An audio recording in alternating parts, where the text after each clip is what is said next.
خوږو پښتنو السلام علیکم. وعلیکم السلام.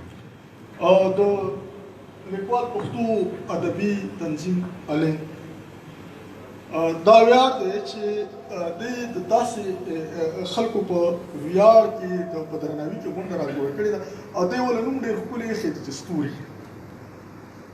ستوري همیشه د تیارو په خلاف په مبارزه کې پاتې شوي. دا سمبول دی. ستوري همیشه په تیارو کې ځلیږي او دا د مبارزې یو سمبول دی چې ستوري وځلیږي. دا دی هغه زموږ ستوري دي چې دوی سره نه پیسه شته، نه حیثیت شته، نه شان شته، نه شوکت شته، نه حشمت شته، صرف د قلم رڼا ده ورسره، د قلم ستوري دي ورسره.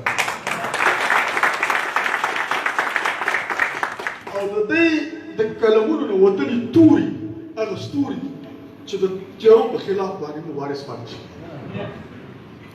ملګرو ډېر موږ خبر زیات په تفصیل کې به خبره نه کوو، تکراري مونته خبرې دي چې نن په پښتون افغان وطن باندې کومه شپه خپره ده،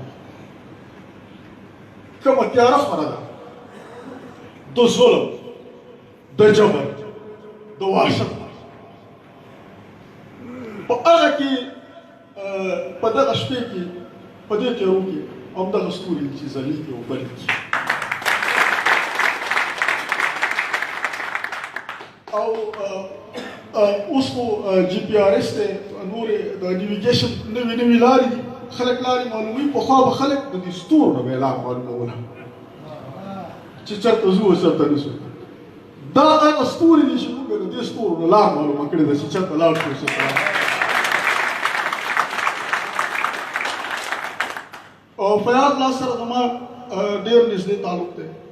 خاورین صاحب د تېرو 15 کالو سپین ګیری زما یار دی، یار سپین ګیری هم کېدی شي. کاروان صاحب ته ورته مشر وایي که کشر وایي، هغه سره زما د مینې د محبتونو ډېر زیات تعلق پاتې شوی. لیکوال ادبي تنظیم علي واقعي چې د ډېر ستایلې وړ دی چې دغه خلک یې په ژوند باندې ونمانځل، په ژوند باندې دوی له درنښت ورکړل. دا بنډار راځي، دا ملګري راځي، ما پکې ډېرو دغه غونډه دغه سره ولیدل، ډېرو زړو ملګرو سره ما پکې لیدنه کتنه وشوه. دومره ښه شعرونه وویلی شو چې لکه بیا دغه نه کېږي چې ممتاز غونډه یو شاعر ګولی دی پکې شعر وایي. نو زه د خپل نمبر نورو ملګرو ته ورکوم. نه خامخا به وایي، خامخا.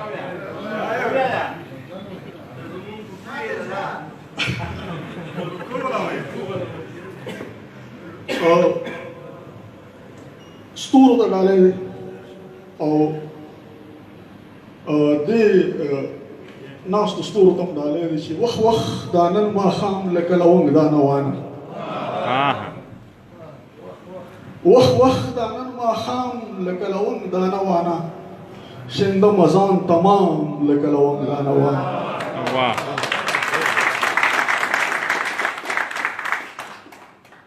وخت دا نن ماښام لکه لونګ دا نوانه، شنده مزان تمام لکه لونګ دا نوانه. او لاسونه دې له غاړې په بیا چاپېروم، لاسونه دې له غاړې په بیا چاپېروم، زما به وي انجام لکه لونګ دا نوانه. واه ډېر ښه دی، ډېر ښه دی. او څه ته هم چې رسوا لکه زما دا یو نیم شعر، څه ته هم چې رسوا لکه زما دا یو نیم شعر، څه زه شوم و بدنام لکه لونګ دا نوانه. او ممتازه د دعوت خمار حق لري چې زه ممتازه د دعوت خمار حق لري چې زه ور واخلم پسې ګام لکه لونګ دا نوانه. واه ډېر ښه. خدای هم کوکو او هم جهان کوکو دی. واه ډېر ښه. خدای هم کوکو او هم جهان کوکو دی، ځمکه کوکو، اسمان کوکو دی. او زه خو د ازار یم کو یم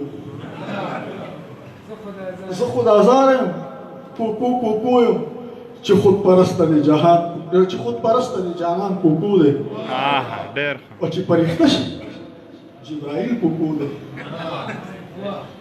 چې پرښته شي جبرائیل کو دی چې آدمزاد شي باچا خان کو دی ډېر یاره